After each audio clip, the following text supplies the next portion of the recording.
నమస్కారం అండి. నా పేరు ఆవుల వినోద్ కుమార్. నేను ఈ భువనగిరి వాసినే. నేను ఇక్కడ గత 9-10 సంవత్సరాల నుంచి నేను ఆర్కియాలజీ డిపార్ట్మెంట్లో పనిచేస్తూ ఉంటాను. భువనగిరి గురించి, ఇక్కడ పర్యాటకుల గురించి, దీనికి సంబంధించిన మన చరిత్రను వాళ్ళకు చెప్పడం జరుగుతుంది.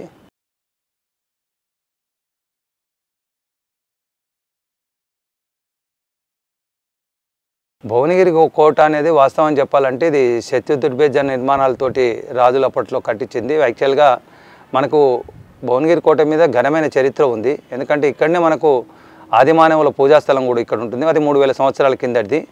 అటుగా పోతే మనకు విష్ణుకుండినుల అధికార చిహ్నం ఇక్కడ లంఘిస్తున్న పులిలాగా, సింహంలాగా కనిపిస్తూ ఉంటుంది. అది మనకు పర్యాటకులు కూడా చూపిస్తూ ఉంటాము. అది 5th 6th సెంచరీకి సంబంధించింది, అంటే 1500 సంవత్సరాల చరిత్ర కలిగిన సంబంధించింది. అటు తర్వాత ఎక్కువ డెవలప్మెంట్ అయింది మనకు 1123. ఆ టైంలో రాజా త్రిభువనమల్లి విక్రమాదిత్యులు, వీళ్ళు కళ్యాణ చక్రవర్తులు, వీళ్ళు కర్ణాటకలో ఉండి కళ్యాణ అనే ప్రాంతాన్ని కేంద్రంగా చేసుకొని పరిపాలించేవాళ్ళు అన్నట్టు. వీళ్ళని మనం వెస్టర్న్ చాళుక్యులు అని కూడా పిలుస్తుంటాము. వీళ్ళు ఇక్కడ ఒక శత్రుదుర్భేద్య నిర్మాణాలతోటి వాళ్ళకు సంబంధించిన సైనికులకు శిక్షణ ఇవ్వడానికి కూడా ఇక్కడ నిర్మాణాలు చేసుకున్నారు. కాబట్టి ఈ భువనగిరి కొండ కూడా ఇది మనకు ఏనుగు పడుకున్న ఆకారంలో కనిపిస్తుంది. ఇది సుమారు మనకు కింది నుంచి 800 అడుగుల ఎత్తుతోటి 142 ఎకరాల విస్తీర్ణంలో వాళ్ళు అప్పుడు మాన్మెంట్ చేసుకున్నాడు. 42 ఎకరాల టోటల్లీ మోనోలిత్ రాక్. ఇది మనకు ఆసియా ఖండంలోనే నెంబర్ 1, వరల్డ్లో సెకండ్ అంటారు. కానీ విడుతులో మాత్రం మన భువనగిరి కిలానే ఉంటుంది. కాబట్టి ఇంత ప్రత్యేక ప్రాముఖ్యత భువనగిరి కిలాకు ఉంది. ఈ కోటను స్వాధీనం చేసుకోవడానికి చాలామంది రాజుల ప్రయత్నాలు జరిగింది. అందుకనే ఇక్కడ కోట మీద చరిత్ర మనకు ఒకే రాజుకు సంబంధించిన చరిత్ర కనిపించదు. ఎందుకంటే మనం చెప్తుంది ఇప్పుడు విష్ణుకుండిల తర్వాత వెస్టర్న్ చాళుక్య పీరియడ్ చెప్తున్నాం. వెస్టర్న్ చాళుక్య పీరియడ్ తర్వాత ఇక్కడ స్థానిక రాజులైన మున్ననూరు కాపు నాయకులని వాళ్ళు చూసుకున్నారు. వాళ్ళ తదనంతరం మనకు కాకతీయులు కూడా దీన్ని 2వ సామంత రాజధానిగా వాళ్ళు కూడా వాడుకున్నారు.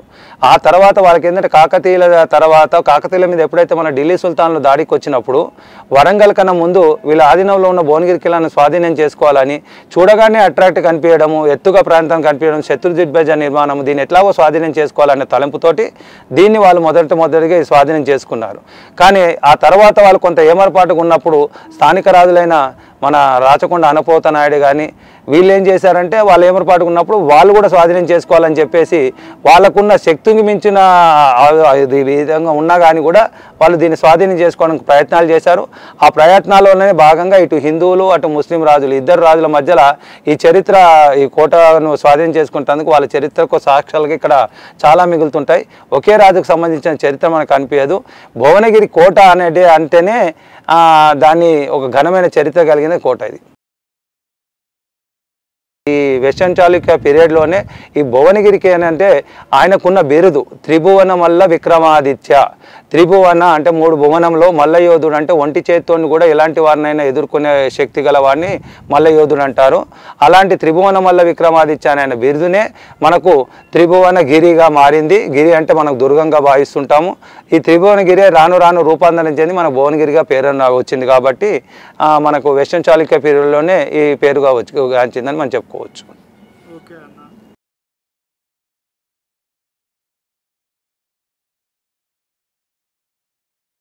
కోట చారిత్రాత్మక నిర్మాణాల కంటే వాస్తవానికి మనకు చుట్టూ దగ్గరనే ఉంటే చరిత్ర కలిగిన మనకు వరంగల్ కోట ఉంది, అటుపక్క గోల్కొండ కోట ఉంది, ఇటుపక్క చూస్తే మన రాచకొండ సంబంధించిన కోటలు ఉన్నాయి.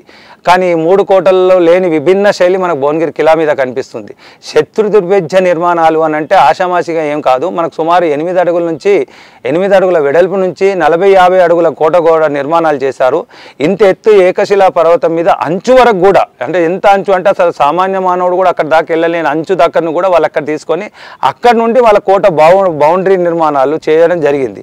ఆ నిర్మాణాలలో కూడా వాళ్ళ ఒక విభిన్న శైలి బాలించండి. ఇంత ఎత్తు మీద ఆ ఏరే కానీ ఎర్త్కేన్లే కానీ వచ్చినప్పుడు కూడా ఆ నిర్మాణాలు కూలిపోకుండా ఉండడానికి ఒక ప్రత్యేకమైన మన మెటీరియల్ వాడడము, మళ్ళీ అందులోనే ఎయిర్ అనేది కూడా ఆ వాళ్ళకు తాకి కూలిపోకుండా ఉండడానికి ఆ ఎయిర్ను కూడా బంధించి మళ్ళీ కొంతగా వదిలిపెట్టడానికి ఒక విభిన్న శైలిలో నిర్మాణాలు జరిపింది. కాబట్టి ఇక్కడికి వచ్చే పర్యాటకులు కూడా అది చూస్తూ ఉంటే నిజంగా చాలా సంభ్రమాచార్యాలకు లోనవుతుంటారు. ఎందుకంటే ఇంత అంచుల పొంటి కూడా అసలు పోరి రాని ప్లేస్లో కూడా ఇంత పెద్ద నిర్మాణాలు చేసిరంటే అది చెప్పుకోదగిన విషయమే. ఎందుకంటే చుట్టుపక్కల ఎక్కడ ఇలాంటి నిర్మాణాలు లేవు.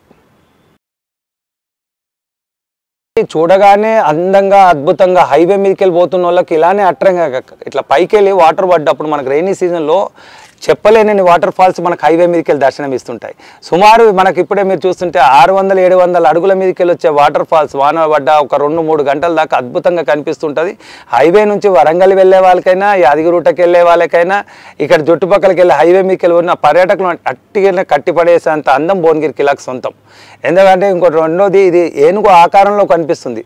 కూర్చునే ఏనుగు ఆకారంలో, పడుకునే ఏనుగు ఆకారంలో కనిపించడం వల్ల మనం తొండ భాగం నుంచి ఎక్కుతూ వెన్ను మీదకి వెళ్ళడం వల్ల పైకి మనకు కుతుబ్షాహి బిల్డింగ్ పోయే వరకు మనకు ఒక రకమైన షేప్ కనిపిస్తూ ఉంటుంది. వెళ్తూ ఉన్నప్పుడు కూడా మనకు 20 కిలోమీటర్ల దూరం మన కంటి నజర్ కనిపిస్తుంది. అంత అద్భుతం. అంటే కొండ మీదకి వెళ్ళిన తర్వాత మనం ఒక 20 కిలోమీటర్ల వరకు మనం చూడొచ్చు. చుట్టుపక్కల ప్రదేశాలన్నీ అద్భుతంగా అందంగా కనిపిస్తుంటాయి. రెండోది, వానాకాలం తర్వాత చలికాలం వచ్చేటప్పుడు మేఘాల మధ్యలో నడుస్తున్న అనుభూతి కూడా వస్తుంది. ఇది ఎందుకంటే పర్యాటకుడు కూడా అది మనం ఆస్వాదించాల్సిందే తప్ప ఇది నోట్లో చెప్పలేని వర్ణాతీతమైన ప్రదేశము. ఖచ్చితంగా పర్యాటకులకు దీని దగ్గర రావాలి. భువనగిరి కిలా అంటేనే అందాలకు నిలవు. యాక్చువల్గా కోటలో నిర్మాణాలు అప్పుడే గతంలో అప్పుడు వాళ్ళ ఇంజనీరింగ్ టెక్నాలజీ అలాగుండేది.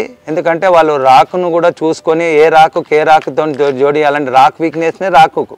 అయితే యాక్చువల్గా ఇప్పుడు మనం నవీన పద్ధతుల్లో ప్రతిదానికి సిమెంట్ అంటూ వాడుతుంటాం. కానీ అప్పట్లో వాళ్ళు కోట నిర్మాణం చేసేటప్పుడు ప్రత్యేకించి మనకు డంగు సున్నం అనేది ఒకటి వాడేది. అప్పుడు గానుగులు అనేది ఇప్పుడు గ్రైండర్ అంటాం, కానీ అప్పుడు గానుగులు తిప్పేటప్పుడు ఇసుక, మన సున్నము, అలోవేరా అంటాం, అప్పుడు ఎవరిలో కలబంద, కోడిగుడ్డు చొన్న, కరక్కాయ, తాటి బెల్లము, ఇంకా అలానే ఇంకొక 10-12 వనమూలికలు లాంటివి కలిపేసి ఈ మిశ్రమాన్నింటిని గానుగ తిప్పేది.